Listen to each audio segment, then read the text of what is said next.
شہلا کے لبوں سے بے اختیار ہی سسکی نکلی تھی۔ وہ تکیا میں منہ چھپا کر اوندھی لیٹ گئی۔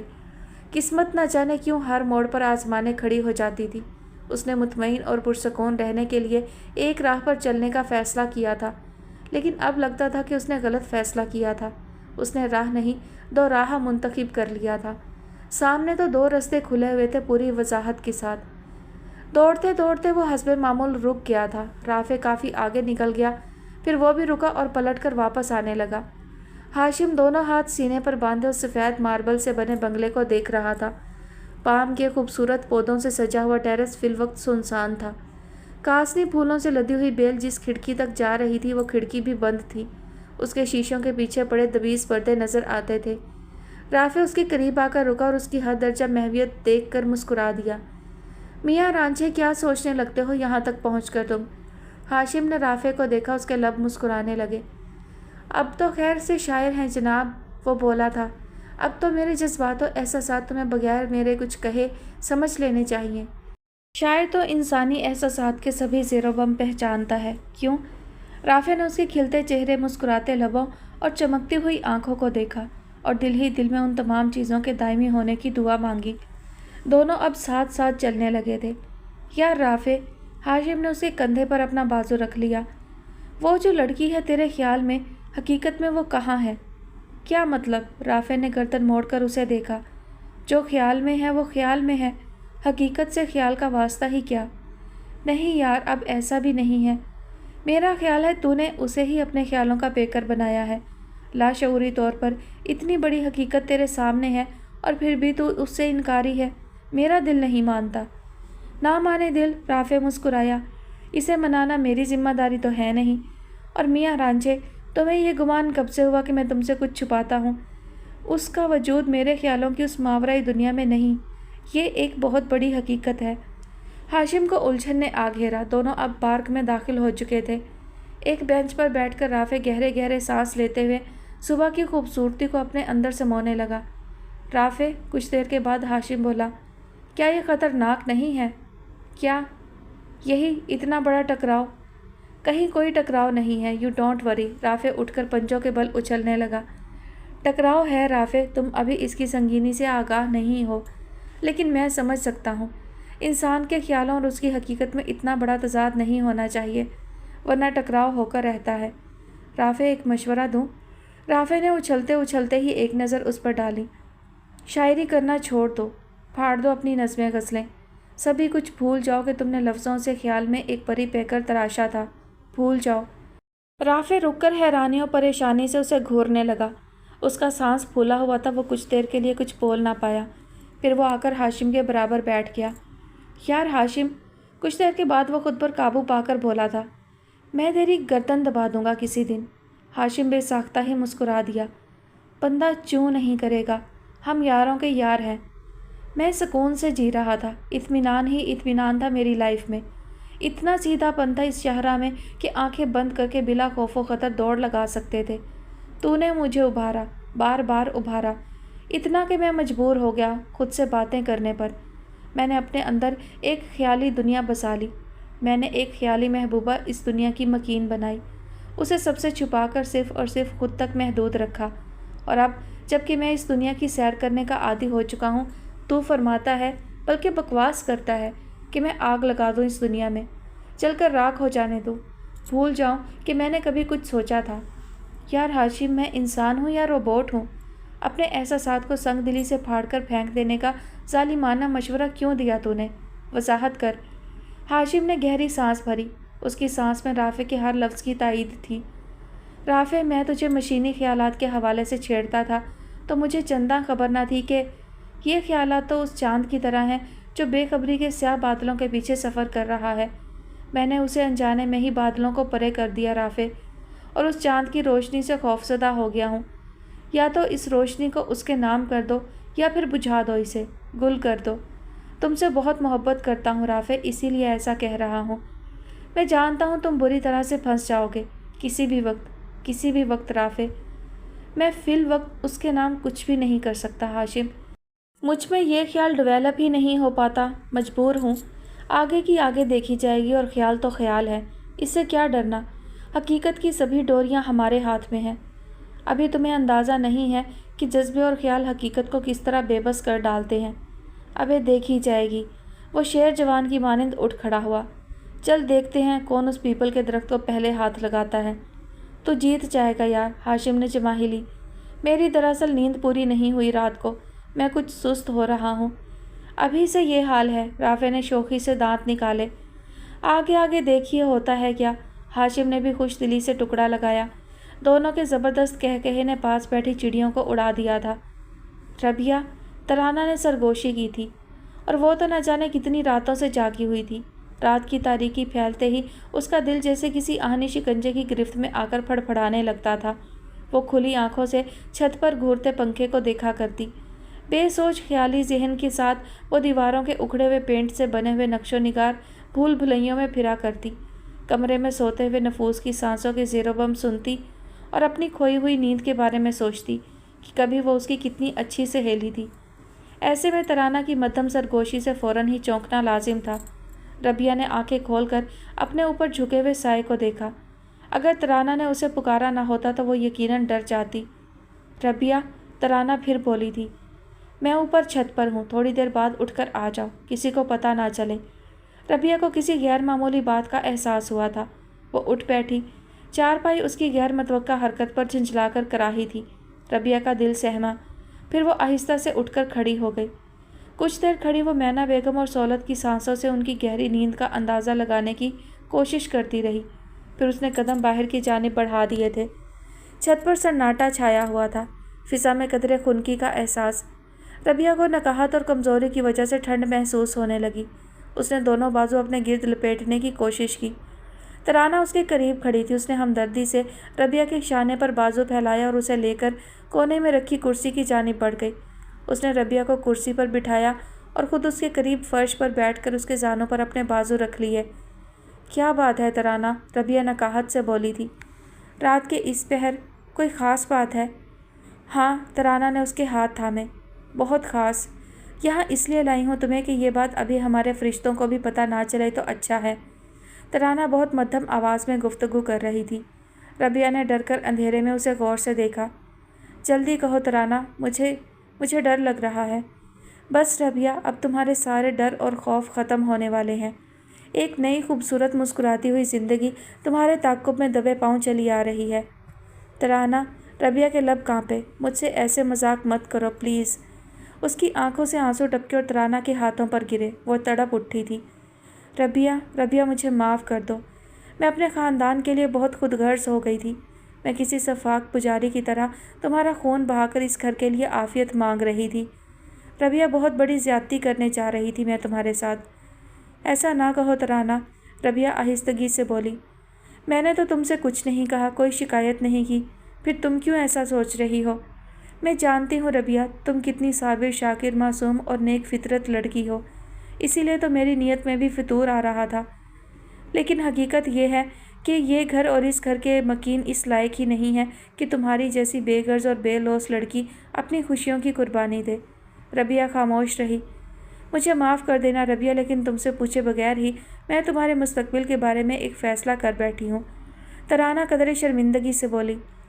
میں تو یہ فیصلہ کب کا قبول کر چکی ہوں ترانہ۔ ربیہ نے گہری سانس بھری۔ تم اب اس بات کا ذکر کیوں کر رہی ہو؟ ترانہ نے سر اٹھا کر محبت سے اس کا چہرہ دیکھا۔ نہیں ربیہ، میں کسی اور فیصلے کی بات کر رہی ہوں۔ اور فیصلہ وہ کیا ہے؟ ربیہ، کل رات کو اسی وقت ہم لوگ خاموشی سے اس گھر سے نکلیں گے۔ ترانہ مدھم آواز میں بولنے لگی۔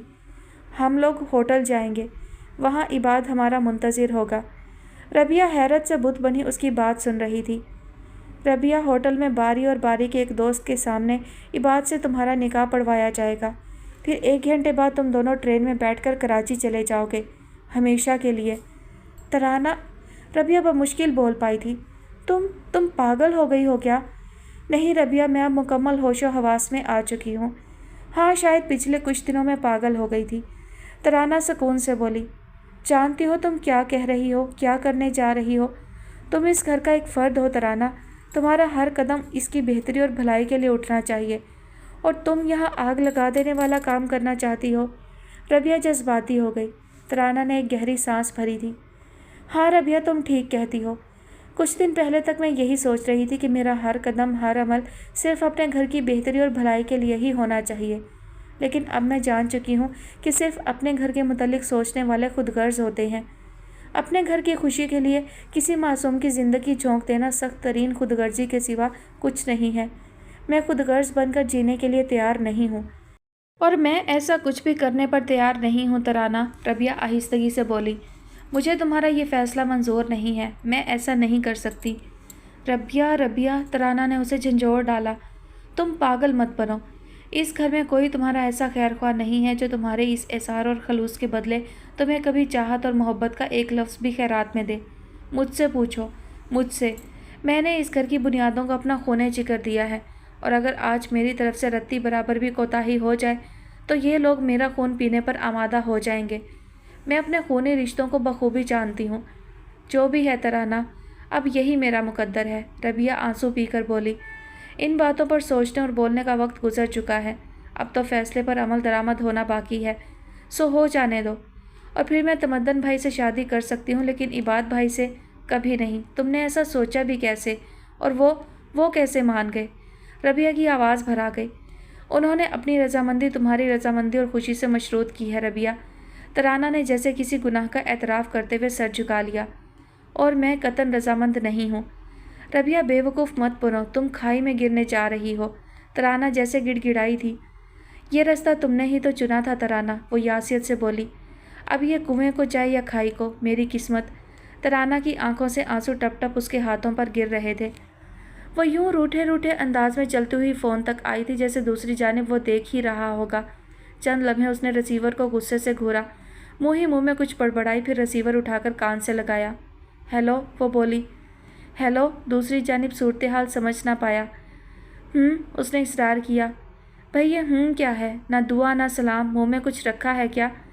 ہاں، غصہ رکھا ہے، منہ میں نہیں دماغ میں، وہ منہ پھلا کر گویا ہوئی۔ عاشر نے خوب لطف اٹھایا تھا، اس نے کہا لگایا۔ بے وجہ غصہ تو خر دماغی کی نشانیوں میں سے ایک ہے، ہماری پیاری سی بیگم صاحبہ خر دماغ ہو گئی ہیں شاید۔ ایکان نے ایک ہاتھ سے رسیور سنبھالا ہوا تھا، دوسرا ہاتھ اس نے لڑنے والے انداز میں کمر پر رکھا تھا۔ اس وقت اگر تم میرے سامنے ہوتے نا، اس نے دانت پیسے۔ اچھا پھر کیا کرتی؟ اس نے بہت سا رومانس لہجے میں سمو کر پوچھا۔ غصہ سے بھری ہوئی ایکان دفتن ہی مسکرا دی۔ عاشر تم، ہاں بھائی ایسے خوبصورت جملے ادھورے نہیں چھوڑا کرتے۔ وہ مسلسل اسے چھیڑنے کے موڈ میں تھا۔ ایکان کو اپنی بے بسی پر رونا ہی آ گیا، اس کے آنسو اس کا چہرہ بھگونے لگے۔ ہیلو، دیکھو تمہاری خاموشی بھی خوبصورت ہے بیگم، لیکن میرا دل اگر تمہاری کھنکتی آواز سے بنے تو زیادہ اچھی بات ہے۔ ایکان نے زور سے سونک کیا تھا، بصورت دیگر اسے علم ہی نہ ہو پاتا کہ وہ رو رہی تھی۔ ہائے یہ کیا؟ اوہو، دیکھو ایکان یہ بہت بری بات ہے، تم مجھے اتنی دور ہونے کی سزا تو مت دو۔ سزا تو تم مجھے دے رہے ہو عاشر، شاید اس محبت کی جو میں تم سے کرتی ہوں۔ آخر تم مردوں کو بیوی کو یوں ستانے میں کیا لطف آتا ہے؟ وہ سسک کر بولی۔ ہاں یار، مزہ تو خیر آتا ہے، لیکن آنسوؤں کا سارا لطف تو قرب میں ہے۔ انہیں اپنے ہاتھ سے نہ صاف کرو تو تشنگی نہیں جاتی، اس لیے تم ان آنسوؤں کو میرے آنے تک سنبھال کر رکھو۔ فون پر تو بس تم ہنستی ہوئی اچھی لگتی ہو۔ اتنے دنوں سے فون کیوں نہیں کیا تم نے؟ وہ پھٹ پڑی۔ میں یہاں نہیں تھا یار، کمپنی کے کام سے تائیوان گیا ہوا تھا، وہاں فون لائنز نہیں ہیں، کوئی گاؤں ہے وہ بفری، یا میرا نمبر بھول گئے تھے تم؟ عاشر کو ہنسی آ گئی۔ ایسا کچھ نہیں تھا جانو، میں بزی بہت زیادہ تھا، اب معاف بھی کر دو، ساری کال تو تم نے لڑنے میں ہی ضائع کر دی ہے۔ عاشر تمہیں میرے جذبات کا بالکل خیال نہیں ہے، اس نے خود پر قابو پایا۔ جس طرح کی صورتحال سے میں گزر رہی ہوں، اس میں یوں اکیلا اور پریشان رہنا کتنا مشکل اور خطرناک ہے، تمہیں اس بات کا بھی احساس نہیں ہے؟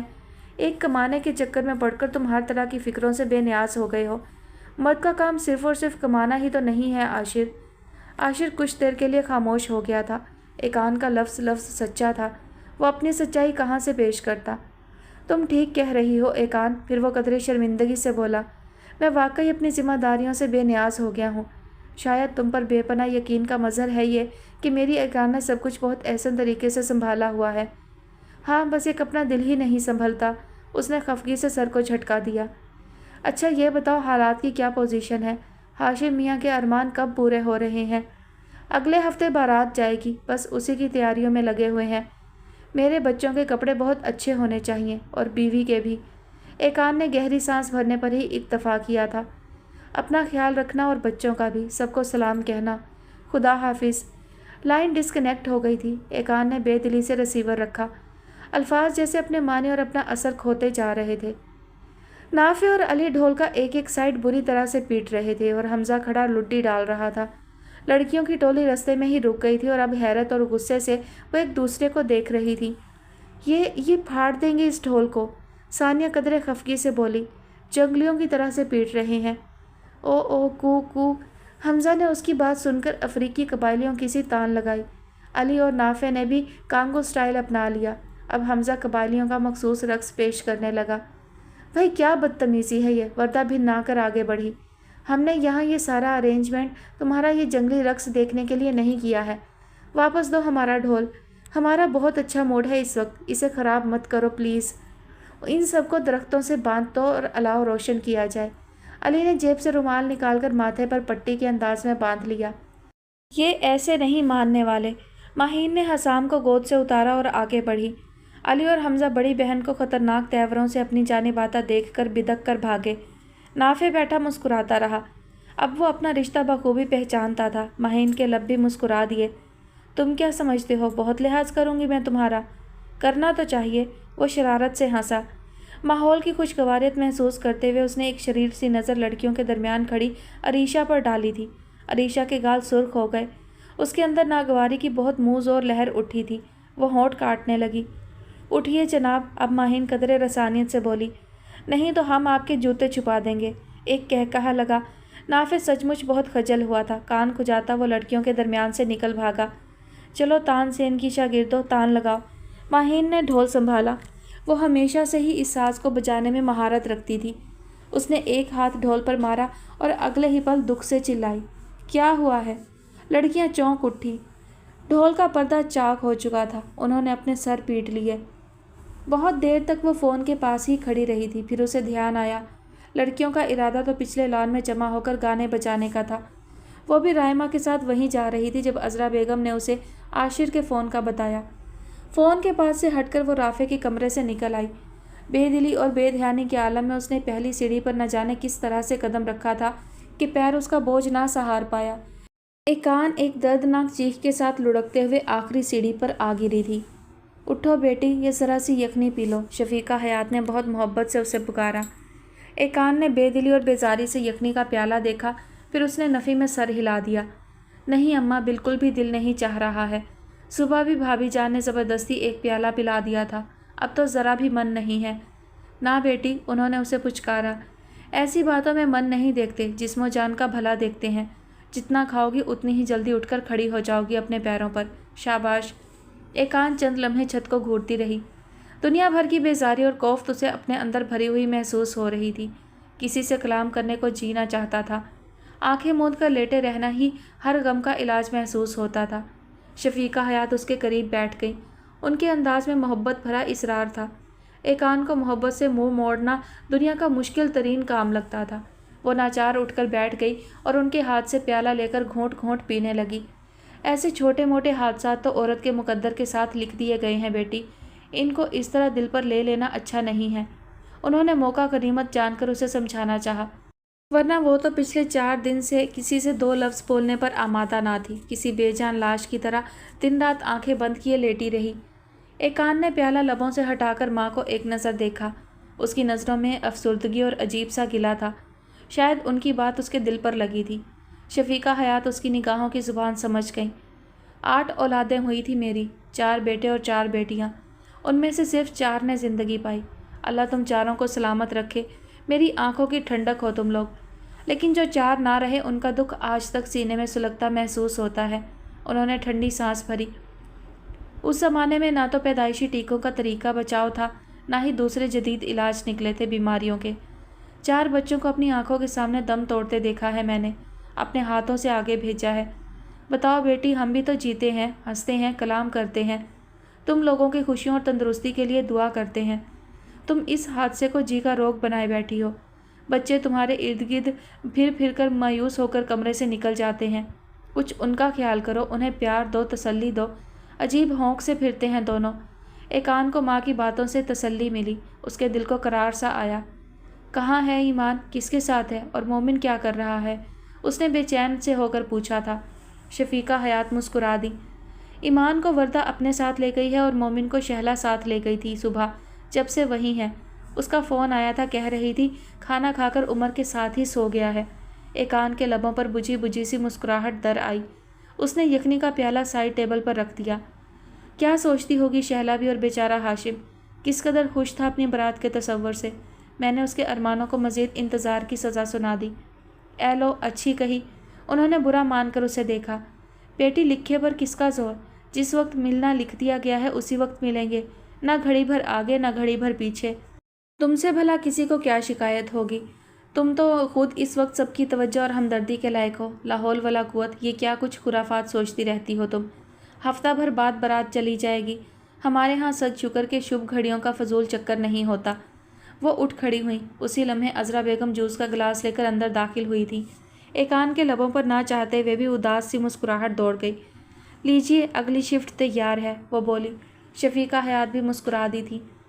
بیچاری ایقان، منیزہ بیگم تعصب سے شہلا کے کپڑے اٹیچی کیس میں رکھتے ہوئے بولی تھی۔ کس قدر خوشی خوشی شادی کی تیاریوں میں حصہ لے رہی تھی، اور ناگہانی حادثہ پیش آ گیا۔ بس امی جی، انیکا نے گہری سوچ کے اثر سے نکل کر سانس بھری۔ میرا دل تو لمحہ بھر کے لیے جیسے کسی نے مٹھی میں دبوچ لیا تھا۔ سمجھ میں ہی نہ آیا کہ اچانک ہوا کیا ہے۔ جس تاریخ کا اتنے دن سے شدت سے انتظار تھا وہ 3 روز بعد ہے، لیکن اب… دل برا نہ کرو، منیزہ بیگم نے اس کے شانے پر ہاتھ رکھا۔ انہوں نے زیادہ دن آگے نہیں بڑھائے، صرف ہفتہ بھر کی مہلت مانگی ہے۔ ایقان صحت یاب ہو جائے، ہنسی خوشی شادی میں شریک ہو تو ہمیں بھی خوشی ہوگی۔ پھر وہ کچھ سوچنے لگی تھی۔ شہلا کی زندگی میں پھر سے بہار لوٹ آئے، اس کے لیے اس کی مخلصانہ کوششوں کا بہت ہاتھ ہے۔ ہمیں اس کا احسان مند ہونا چاہیے۔ اس کے بغیر خوشی منانے کو تو میرا دل بھی حامی نہ بھرتا، اور شہلا وہ کہاں مانتی۔ 3 دن بعد نہ سہی، 10 دن بعد سہی۔ انیکا نے نظروں کا زاویہ بدل کر انہیں دیکھا اور دھیرے سے مسکرا دی۔ کہتی تو آپ ٹھیک ہی ہیں، ایقان آپی کا بہت ہاتھ ہے یہ رشتہ یوں آسانی سے طے ہو جانے میں، اور ان کے بغیر تو شادی میں بالکل بھی مزہ نہ آتا۔ یہ شہلا کہاں ہے؟ منیزہ بیگم نے متلاشی نظروں سے ارد گرد دیکھتے ہوئے پوچھا۔ صبح سے کمرے سے ہی نہیں نکلی۔ بیٹھی ہوں گی اداس، شاعری کی کوئی کتاب کھولے۔ عجیب ہی مخلوق ہیں قسم سے۔ میری شادی اتنی قریب ہو تو میں صرف شادی کے گانوں کی کتاب پڑھوں اور اچھے اچھے گانے سلیکٹ کروں۔ انہیں تو کوئی دلچسپی ہی نہیں ہے۔ میں نے اتنا اچھا اپٹن لا کر دیا تو بولی مجھے اس کی خوشبو سے سخت الرجی ہے۔ مہندی کے ڈیزائن دکھائے تو بولی کوئی بھی ہلکا سا ڈیزائن ہو، زیادہ بیل بوٹے نہ ہو۔ ان کا بس چلے تو سفید رنگ کا ویڈنگ ڈریس پہن کر بیٹھ جائیں اپنی شادی والے دن۔ کہہ دیں گی کیا فرق پڑتا ہے۔ آج کل تو اس جملے کی رٹ لگائی ہوئی ہے انہوں نے، انیکا جل کر کہہ رہی تھی۔ منیزہ بیگم مسکراہٹ لبوں پر سجائے اسے دیکھتی رہیں۔ ہاں تو دلہنیں پہنتی ہی ہیں سفید لباس بھی۔ پھر وہ بولی تھی مجھے تو خود بہت پسند ہے سفید لباس۔ ہائے، انیکا نے تعجب سے ان کی صورت دیکھی۔ کمال ہے امی۔ اچھا آپ نے کون سے رنگ کا لباس پہنا تھا اپنی شادی میں؟ منیزہ بیگم دھیمے سے مسکرا دی۔ سفید، وہ آہستہ سے بولی۔ انیکا حیران ہو کر ان کی صورت دیکھتی رہ گئی۔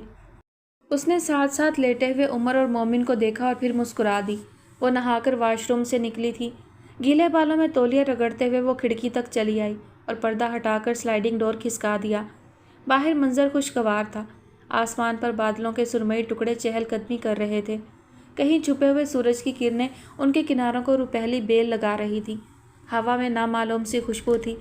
شہلا کی خوبصورت سیاہ آنکھیں بادلوں سے پرے دیکھنے کی جستجو کر رہی تھی۔ پاس رکھے موبائل کی بیپ بجنے لگی تھی۔ اس نے ہاتھ بڑھا کر موبائل اٹھا کر کان سے لگایا۔ ہیلو ہیلو شہلا، دوسری جانب موڈ خوشگوار تھا۔ شہلا کا سانس لمحہ بھر کے لیے اس کے سینے میں مکید ہوا، پھر پھڑ پھڑا کر نکلا۔ اس سے کچھ بھی نہ بولا جا سکا۔ شہلا، ابرار بات کر رہا ہوں۔ یہ نمبر، وہ ہکلائی۔ عمر نے بتایا تھا، وہ ہلکے پھلکے انداز میں بولا۔ لیکن آپ کو اس طرح سے مجھے فون نہیں کرنا چاہیے، وہ خود پر قابو پاتے ہوئے خفگی سے بولی۔ وہ کچھ دیر کے لیے خاموش ہوا۔ تمہیں برا لگا؟ وہ کچھ دیر بولا۔ شہلا اس غیر متوقع سوال پر جھنجھلا سی گئی۔ بات اچھا یا برا لگنے کی نہیں ہے ابرار، ہمارے بیچ کوئی رشتہ کوئی تعلق نہیں ہے۔ اس نے گہری سانس بھری۔ شہلا، بہت سے لوگوں سے ہمارا کوئی رشتہ کوئی تعلق نہیں ہوتا، پھر بھی ہم ان سے ملتے ہیں، بات کرتے ہیں۔ ابرار تعلق بن کر ٹوٹ جائیں، ان میں اتنی گنجائش نہیں ہوتی۔